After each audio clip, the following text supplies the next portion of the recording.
Fala, investidores, tudo bem com vocês? Hoje nós vamos falar da Gol. O papel está sendo negociado na B3 sob os códigos GOL4.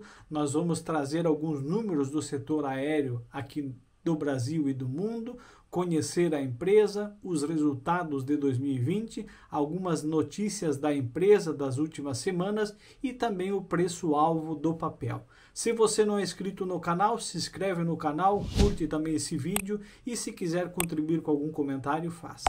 É importante você se inscrever no canal e também curtir o vídeo, porque o YouTube entende que o material é relevante e vai divulgar esse vídeo para os demais investidores da plataforma.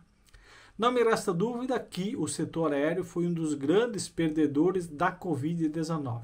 As pessoas começaram a se circular menos entre os estados e entre os países e as empresas do setor aéreo foram as mais afetadas. Aqui no Brasil, as duas grandes companhias aéreas, Gol e Azul, estão apresentando, na verdade, uma fraca retomada dos seus negócios e vem sofrendo bastante, tendo em vista a redução do número de passageiros. O renomado grupo Bloomberg, ele faz estudos específicos do setor aéreo. Ele apresentou um estudo agora nesse começo de novembro, onde ele aponta que duas empresas aéreas brasileiras figuram na lista das 8 companhias com maior risco de falência na aviação mundial. Segundo os resultados apresentados agora, no dia 1º de novembro, obtidos pelo analista da Bloomberg News, as companhias Azul Linhas Aéreas e a Gol Linhas Aéreas figuram no 3º e 7º lugares respectivos. Nesse estudo é utilizado o método Z-Score, que usa 5 variáveis que medem liquidez, solvência, lucratividade, alavancagem, desempenho financeiro recente, tendo uma taxa de precisão de 80% e 90% no ano anterior à sua falência. Então, esse grupo que divulgou esse estudo é um grupo que trata somente de estudos ligados a companhias aéreas pelo mundo e eles indicam que a Gol e a Azul correm o risco de falência. Estudo traz também agora a lista das 40 companhias aéreas fechadas em 2020.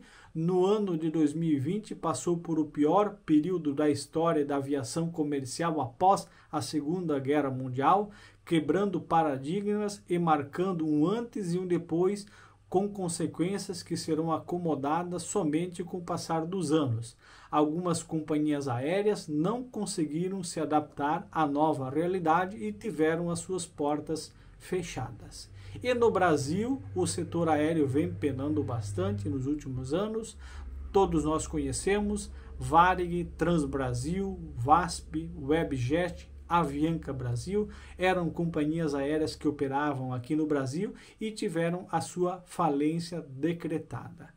Nós temos vários riscos de investir em empresas de aviação, porque não pretendo investir nas ações do setor, diz outro estudo. Com a Covid, os céus brasileiros foram ficando vazios, não haviam como os papéis dessas companhias não despencarem. Em um mês, as ações da Gol caíram de R$ 35,00 para R$ 7,44, uma queda de 80%, e no mesmo período o Azul teve comportamento idêntico, caindo de R$ 58,00 para R$ 13,00.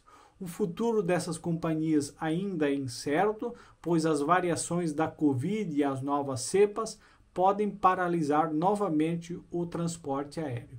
E a própria Gol faz um alerta, ela vê queda na demanda por voos em fevereiro e alerta que a situação não vai melhorar em março.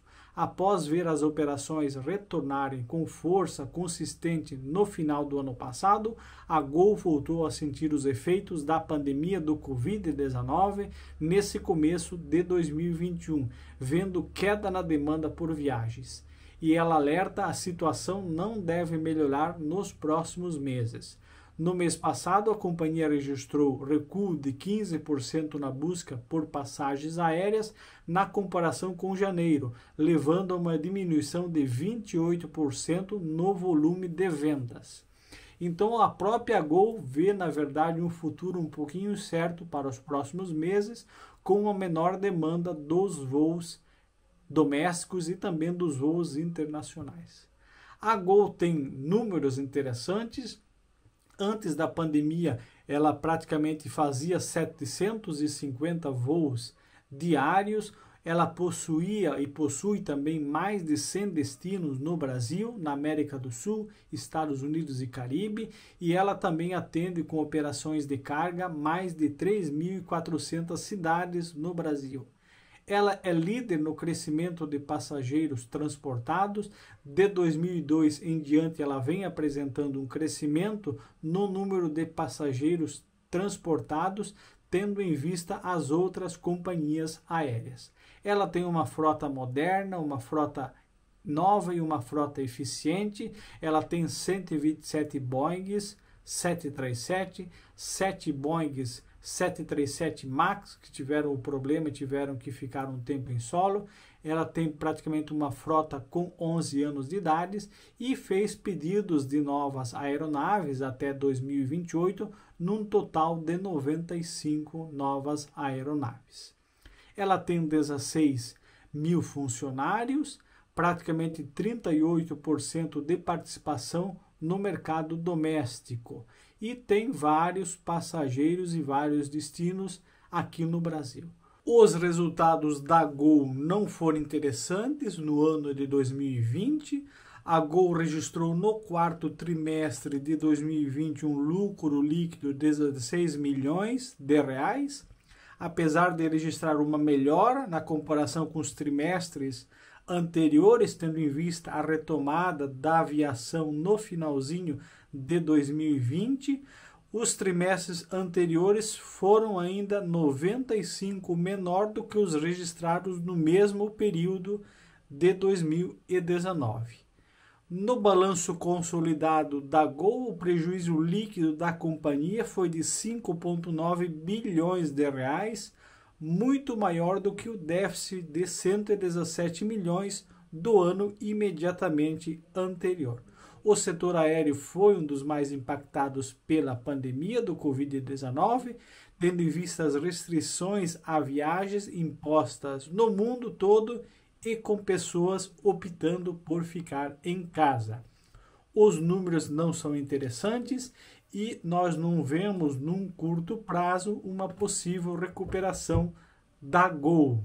São números ainda incertos para 2021 que vão trazer muitos desafios para a Gol. O papel teve um desempenho de uma alta de 2,46% no pregão de hoje, fechado a R$ 20,80, mas o papel antes da pandemia ele estava cotado em R$ 36,35. Os principais indicadores da companhia, o ROI está negativo em 26,2%, o LPA está negativo em 1,15%, ela não distribui dividendos e também o PL da companhia está negativo em 17,74%. Ela está tentando trazer a Smiler para dentro da Gol. A Smiler tem uma posição de caixa interessante e a Gol vê essa posição de caixa interessante para a sua empresa, mas há, na verdade, uma briga com os acionistas minoritários. A Smile tem valor de 100% maior que a Gol oferece, mostra o documento. O valor estimado de cada ação da Smile, baseado no modelo de fluxo de caixa descontado, é de R$ 44,00, ou seja, cerca de 101% maior do que oferece inicialmente a Gol. A Gol se comprometeu a pagar por ação R$ 22,00. Como a companhia já possui cerca de 52% das ações, o montante às minoritárias seria cerca de 1,33 bilhões de reais. A Gol tem consumo de caixa de 3 milhões por dia em fevereiro. A companhia informou na segunda-feira que teve consumo líquido de caixa de 3 milhões por dia em fevereiro, uma vez que seguiu enfrentando os efeitos de uma segunda onda da Covid-19. A empresa informou ter sido, no mês passado, uma média de 355 voos por dia. Veja bem, nós tínhamos antes da pandemia 750 voos e agora nós temos 755 voos por dia, uma queda de 28% em relação ao mês anterior, com uma taxa média de ocupação das aeronaves de 80%. A Gol espera ainda queda nas receitas do primeiro trimestre de 2021. A Gol divulgou projeções sobre suas operações no primeiro trimestre de 2021. A companhia espera que a receita do trimestre, a findar-se em 31 de março de 2021, reduza aproximadamente em 10% comparado ao trimestre findo em dezembro de 2020. Então, a companhia já vem alertando que o ano de 2021 não será um ano bom para a Gol Linhas Aéreas. De 2009 a 2020, então cerca de 12 anos, a companhia apresentou lucro em 5 anos e em 7 anos apresentou prejuízos. E dos 5 anos onde ela apresentou lucro, na verdade não foram lucros consistentes. Eu vejo que a longo prazo o papel sofra bastante.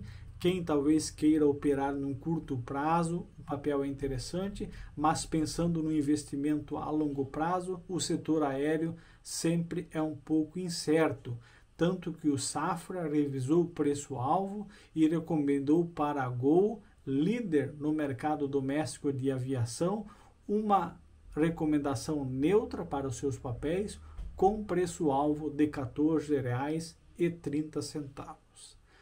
Então, o futuro das companhias aéreas brasileiras e também o futuro das companhias aéreas mundiais, ele é um futuro um pouco incerto e nós temos que ter uma certa cautela para investir nos papéis das companhias aéreas agora pensando num longo prazo. Talvez num curto prazo seja interessante você fazer operações de day trade ou de swing trade para ter uma certa rentabilidade. Sempre lembrando que não é uma recomendação de compra ou de venda, sempre analise e estude a empresa na qual você vai aportar os seus recursos, porque você acaba se tornando sócio da companhia. Espero ter ajudado vocês com esse material, um forte abraço e até mais.